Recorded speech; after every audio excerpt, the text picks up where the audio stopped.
নোয়াখালীতে operation devil হান্টে cocktail হামলা, অস্ত্রসহ গ্রেফতার 2। অক্টোবরের মধ্যে হাসিনার গণহত্যা মামলার রায়, ডিসেম্বর লক্ষ্য করে নির্বাচনের প্রস্তুতি।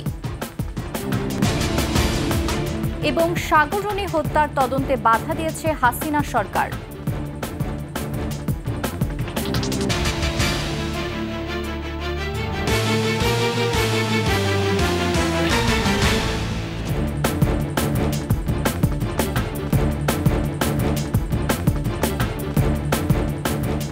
শুনছিলেন সংবাদ শিরোনাম, আমন্ত্রণ 21 সংবাদে, সাথে আছি আমি ফারজানা নির্জনা। দর্শক, 21 টেলিভিশনের সংবাদ একই সাথে সরাসরি দেখতে পাবেন আমাদের ফেসবুক পেজ www.facebook.com/2124 অনলাইনে। এছাড়া সাবস্ক্রাইব করতে পারেন www.youtube.com/@21etv চ্যানেলে। অপারেশন ডেভিল হান্টে গত 24 ঘণ্টায় সারা দেশে 1775 জন গ্রেফতার হয়েছে। 3 দিনে গ্রেফতার হয়েছে 4604 জন। উদ্ধার করা হয়েছে 2টি পিস্তল, একটি এলজি, একটি ওয়ান শুটার গান ও একটি পাইপ গান। এদিকে নোয়াখালীর হাতিয়ায় যৌথ বাহিনীর সদস্যদের গাড়ি লক্ষ্য করে ককটেল নিক্ষেপ করা হয়েছে। এই ঘটনায় গ্রেফতার করা হয়েছে 2 জনকে। প্রতিনিধিদের তথ্যে দেখুন টেস্ট রিপোর্ট। সোমবার রাতে নোয়াখালীর হাতিয়ায় চরকিং ইউনিয়নে কাউসার মিয়ার ইট ভাটার সামনে অভিযান চালায় যৌথ বাহিনী। সে সময় তাদের গাড়ি লক্ষ্য করে ককটেল ছোড়ে দুর্বৃত্তরা। পরে 24 রাউন্ড ফাঁকা গুলি ছুড়ে পরিস্থিতি নিয়ন্ত্রণে আনা হয়। অস্ত্র ও গুলি সহ গ্রেফতার করা হয় 2 জনকে। সকালে প্রেস ব্রিফিংয়ে জানানো হয়, ঘটনাস্থল থেকে 4টি আগ্নেয়াস্ত্র, 6টি ধারালো অস্ত্র, 8টি গুলি ও 20টি ককটেল উদ্ধার করা হয়। আটককৃত ব্যক্তিদের বিরুদ্ধে নিজ নিজ এলাকায় হত্যা, ডাকাতি, মাদক ও চাঁদাবাজির অভিযোগ রয়েছে। রংপুরে মহানগর স্বেচ্ছাসেবক লীগের সহসভাপতি উমর ফারুক লিংকন সহ 5 আওয়ামী লীগ ও ছাত্রলীগের নেতাকর্মীকে গ্রেফতার করেছে পুলিশ। রাজশাহীতে অপারেশন ডেভিল হান্টে 8 জনকে গ্রেফতার করা হয়েছে। তারা আওয়ামী লীগের রাজনীতির সঙ্গে জড়িত এবং বিভিন্ন মামলার আসামি। এছাড়াও রাজশাহীর কাদিরগঞ্জে এক আওয়ামী লীগ নেত্রীকে আটক করে পুলিশে দেয় স্থানীয়রা। গাজীপুরে অভিযান চালিয়ে মেট্রোপলিটন এলাকায় 69 এবং জেলা পুলিশের অভিযানে 12 জনকে গ্রেফতার করা হয়। তারা আওয়ামী রাজনীতির সাথে জড়িত বলে জানায় পুলিশ। চট্টগ্রামে 24 ঘণ্টায় বৈষম্য বিরোধী ছাত্র আন্দোলনে হামলা মামলায় আওয়ামী লীগ ও ছাত্রলীগের 30 জনকে গ্রেফতার করা হয়। নারায়ণগঞ্জে পুলিশের অভিযানে আওয়ামী লীগ নেতাসহ 40 জনকে গ্রেফতার করা হয়। এছাড়া ভোলায় 20, ফেনীতে 18, ময়মনসিংহে 8, খাগড়াছড়িতে 7, ভৈরবে 4, সুনামগঞ্জে 7, কুড়িগ্রামে 6, পটুয়াখালীতে 11, চুয়াডাঙ্গায় 9, বাগেরহাটে 12 ও ঝিনাইদহে 5 জনকে গ্রেফতার করা হয়। পুলিশ সদর দফতর জানিয়েছে, তৃতীয় দিনে ডেভিল হান্টে সারা দেশে 607 জন এবং অন্যান্য মামলায় 1168 জন সহ মোট 1775 জনকে গ্রেফতার করা হয়। তাদের কাছ থেকে 40টি দেশীয় অস্ত্র, 2টি পিস্তল, একটি এলজি, একটি ওয়ান শুটার গান ও একটি পাইপ গান উদ্ধার করা হয়। সমর ইসলাম, ডেস্ক রিপোর্ট, 21 টেলিভিশন। শয়তান খোঁজার জন্য বনে জঙ্গলে যাওয়ার দরকার নাই, শয়তান সরকারের আশেপাশেই অবস্থান করছে বলে মন্তব্য করেছেন মির্জা আব্বাস। রাজধানীর মুগদায় রাষ্ট্র মেরামতে বিএনপির 31 দফা নিয়ে কর্মশালায় দেশ বিরোধী ষড়যন্ত্র চলছে উল্লেখ করে মির্জা আব্বাস বলেন, সরকারের মধ্যে ফ্যাসিস্টদের সহযোগীরা রয়ে গেছে। তারা ভারতের সাথে আঁতাত করে চক্রান্ত চালিয়ে যাচ্ছে। সবার আগে এসব ষড়যন্ত্রকারীকে গ্রেফতারেরও দাবি জানান মির্জা আব্বাস। শয়তান শিকার করার জন্য বনে জঙ্গলে ঘোরার দরকার কি ভাই? শয়তান তো আপনার আশেপাশেই আছে, এই সরকারের সঙ্গে আছে, সামনে আছে, পিছনে আছে, সচিবালয়ে আছে, ওদের আগে ধরেন। আমরা এই 17 বছর আন্দোলন করি নাই স্থানীয় সরকার নির্বাচনের জন্য, আমরা আন্দোলন করেছি সংসদ নির্বাচনের জন্য।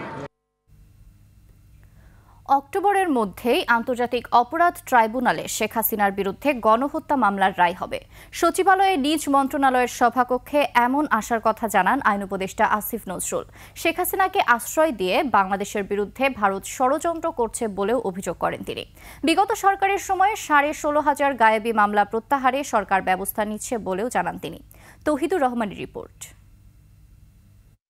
জুলাই আন্দোলন দমাতে গণহত্যার দায়ে শেখ হাসিনা সহ তার সরকার ও দলের বিভিন্ন স্তরের ব্যক্তির বিরুদ্ধে ৩০০রও বেশি অভিযোগ জমা পড়েছে আন্তর্জাতিক অপরাধ ট্রাইব্যুনালে। বাছাই শেষে ১৬টি মামলার তদন্তের কাজ এই মাসে শেষ হচ্ছে।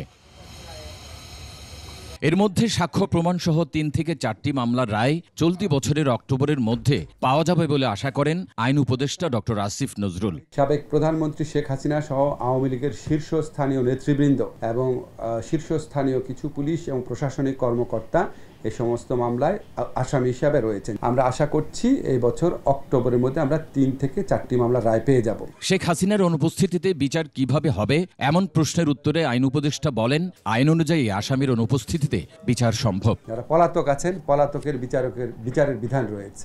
শেখ হাসিনাকে আশ্রয় দিয়ে বাংলাদেশের বিরুদ্ধে ভারত ষড়যন্ত্র করছে বলেও অভিযোগ করেন তিনি। ভারতের যে মনোভঙ্গি, এটা দেখে মনে হচ্ছে তারা এটা নানান অজুহাতে তারা এটাকে নাকচ করার চেষ্টা করবে।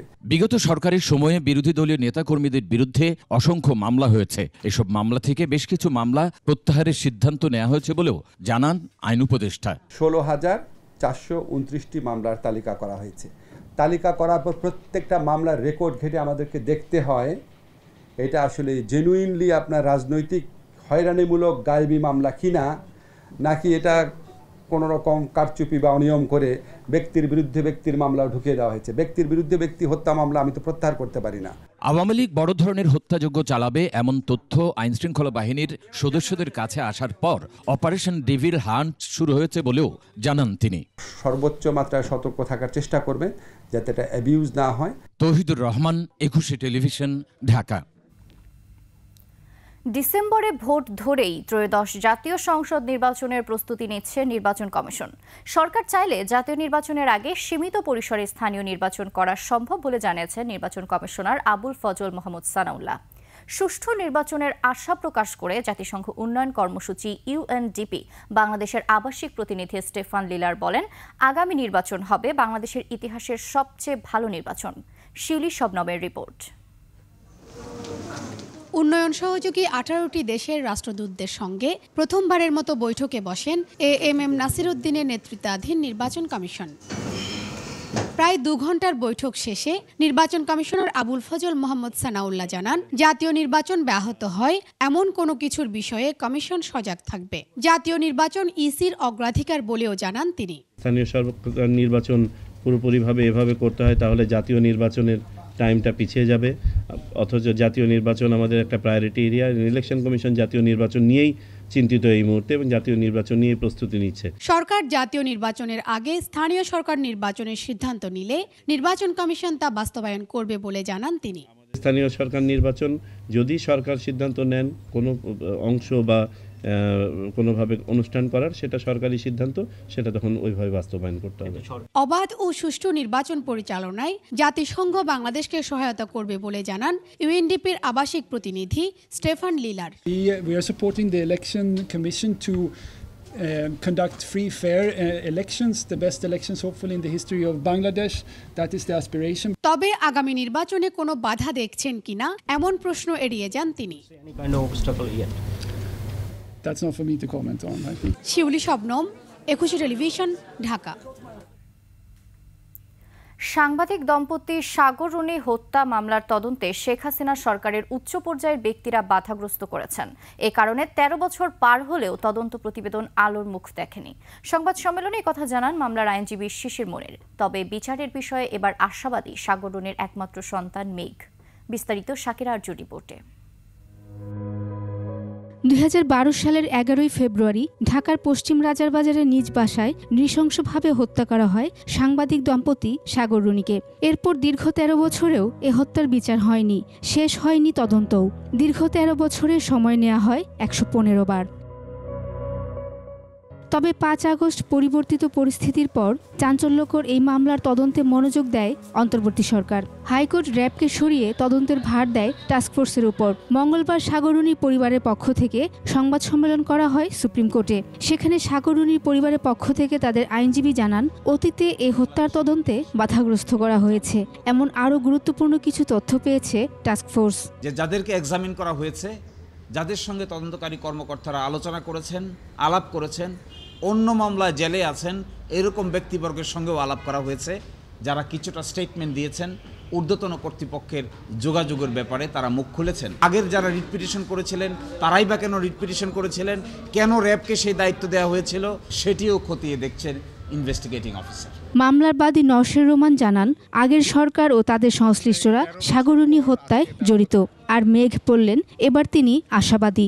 মনে করি যে তৎকালীন সরকার বা তাদের সংশ্লিষ্ট কেউ এটার সাথে জড়িত।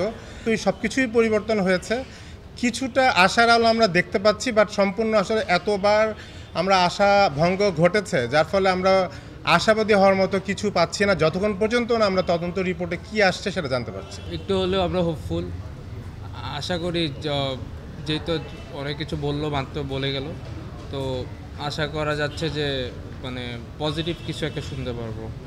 আগামী এপ্রিলে এই হত্যা নিয়ে টাস্কফোর্সের তদন্ত প্রতিবেদন হাইকোর্টে জমা দেওয়া হবে। উচ্চতর টাস্কফোর্স 4 এপ্রিলের মধ্যে হাইকোর্ট বিভাগে তাদের তদন্তের সারবত্তা পেশ করবেন। শাকের আরজু, 21 টেলিভিশন, ঢাকা। নিচ্ছে একটি সংবাদ বিরতি, যখন ফিরছি তখন অন্যান্য সংবাদের সাথে আরও থাকবে। শহীদ মিনারে চাকরিচ্যুত বিডিআর সদস্যরা, প্রকৃত অপরাধীদের বিচারের দাবি।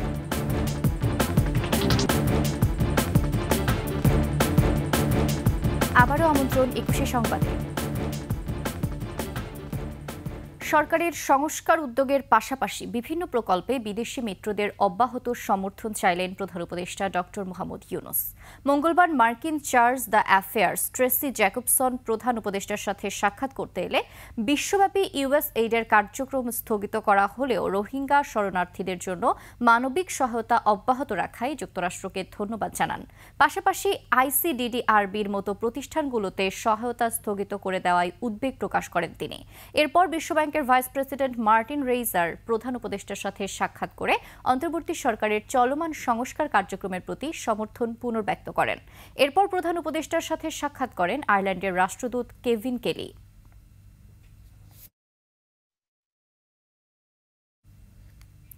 বাংলাদেশে নিযুক্ত পাকিস্তানের হাই কমিশনারের সাথে সৌজন্য সাক্ষাৎ করেছে জামায়াতের আমির ডাক্তার শফিকুর রহমান। পাকিস্তানের হাই কমিশনের এই সাক্ষাতে দুই দেশের স্বার্থ সংশ্লিষ্ট বিষয় ও দ্বিপক্ষীয় সম্পর্ক নিয়ে আলোচনা হয়। সে সময় উপস্থিত ছিলেন পাকিস্তান হাই কমিশনারের deputy high commissioner Mohammad Wasif ও পলিটিক্যাল কাউন্সিলর কামরান ধাঙ্গল। জামায়াতের নায়েবে আমির অধ্যাপক মুজিবুর রহমান, ডাক্তার সৈয়দ আবদুল্লাহ, মোহাম্মদ তাহের ও মাওলানা আ.ন.ম শামসুল ইসলাম, সেক্রেটারি জেনারেল অধ্যাপক মিয়া গোলাম পরোয়ার, সহকারী secretary general Maulana ATM Masum, Maulana Abdul Halim, advocate Moazzem Hussain Helal, কেন্দ্রীয় নির্বাহী পরিষদ সদস্য মোবারক হুসাইন। পিলখানায় বিডিআর বিদ্রোহের ঘটনায় চাকরিচ্যুত বিডিআর সদস্যরা চাকরি ফিরে পাওয়া সহ 6 দাবি নিয়ে রাজধানীর কেন্দ্রীয় শহীদ মিনারে পালন করেছেন লাগাতার অবস্থান কর্মসূচি। তাদের দাবি, শেখ হাসিনার আমলে বিচারের নামে প্রহসন করা হয়েছে। বিডিআরকে ধ্বংস করতে পরিকল্পিতভাবেই এসব করা হয়েছিল বলে দাবি ভুক্তভোগীদের। মেহেদী হাসানের রিপোর্ট। 2009 সালের 25-26 ফেব্রুয়ারি রাজধানীর পিলখানায় বিডিআর বিদ্রোহের পর অতিবাহিত হয়েছে 16 বছর। ওই ঘটনায় চাকরি হারিয়েছেন 18,520 জন বিডিআর সদস্য। 57 সেনা কর্মকর্তা সহ 74 জনকে হত্যাসহ নানা অপরাধে বিভিন্ন মেয়াদে সাজা হয় অনেকের। চাকরিচ্যুত উদ্দণ্ডিত বিডিআর সদস্য ও তাদের পরিবার জড়ো হয়েছে শহীদ মিনারে। তাদের দাবি, অবিচারের শিকার হয়েছেন তারা। আমি তখন পার্বত্য চট্টগ্রাম ওই ট্রেনিং সেন্টারে ছিলাম, আরও কোর্সে গেলাম। ওইখান থেকে ওখানে এমন কোনো কাজ করে নেই শনিকে যার জেল হাজত হবে। 6টা তদন্ত শেষে আমাদের নির্দোষ প্রমাণ করছে পিলখানা। সেখান থেকে আমার ব্যাটালিয়ান পাঠাচ্ছে, ওখানে আমরা 13 মাস ডিউটি করছি বর্ডারে। যখন জেনারেল আজিজ সাহেব আমাদের বিডিআর প্রধান হয়ে আসছে, আসার 1 মাস পর উনি আবার বলছে পিলখানা যারা ছিল সবাই ডাকছে, ডাইকা 13 মাস পর আইনে আমাদের সব জেলে কোনো কারণ ছাড়া জেলে পাঠিয়ে দিচ্ছে। চাকরি হারিয়ে বা পরিবারের একমাত্র উপার্জনক্ষম ব্যক্তি জেলে থাকায় মানবেতর জীবনযাপন করতে হয় তাদের। আমার ভাই যখন ফাঁসি যায় শুনে আমার বাবা মা দুজনেই হার্ট স্ট্রোক করে মারা গেছে। আজকে 16 বছর উনি একবার বৃদ্ধ হয়ে গেছে। আমি সাক্ষী দিতে রাজি হইনি, আমাকে 10 সালের 24 অক্টোবর কারাগারে ঢুকাইছে। তাই চাকরি ফিরিয়ে দেওয়ার পাশাপাশি পুনঃতদন্ত করে প্রকৃত অপরাধীদের বিচারের আওতায় আনার দাবি বিডিআর সদস্যদের।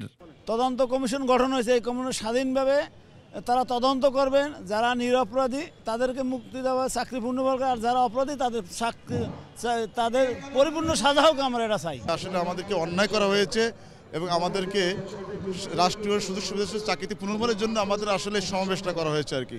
বুধবার বেলা 12টা পর্যন্ত চলবে এই অবস্থান কর্মসূচি। এর মধ্যে দাবি আদায় না হলে ঘোষণা করা হবে পরবর্তী কর্মসূচি। মেহেদী হাসান, 21 টেলিভিশন, ঢাকা। শেষ করছি 21 সংবাদ। যাবার আগে সংবাদ শিরোনামগুলো আরও একবার। নোয়াখালীতে অপারেশন ডেভিল হান্টে ককটেল হামলা, অস্ত্রসহ গ্রেফতার 2। অক্টোবরের মধ্যে হাসিনার গণহত্যা মামলার রায়, ডিসেম্বর লক্ষ্য করে নির্বাচনের প্রস্তুতি। এবং সাগরনী হত্যার তদন্তে বাধা দিয়েছে হাসিনা সরকার।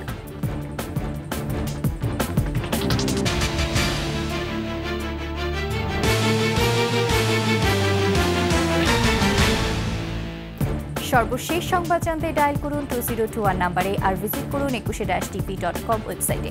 ফেসবুকে ভিজিট করতে পারেন www.facebook.com/2124 অনলাইনে। এছাড়া সাবস্ক্রাইব করতে পারেন www.youtube.com/@21etv চ্যানেলে। এতক্ষণ সঙ্গে থাকার জন্য ধন্যবাদ। পরবর্তী সংবাদ রাত 11টায় দেখার আমন্ত্রণ রইল। 21-এর সাথেই থাকুন।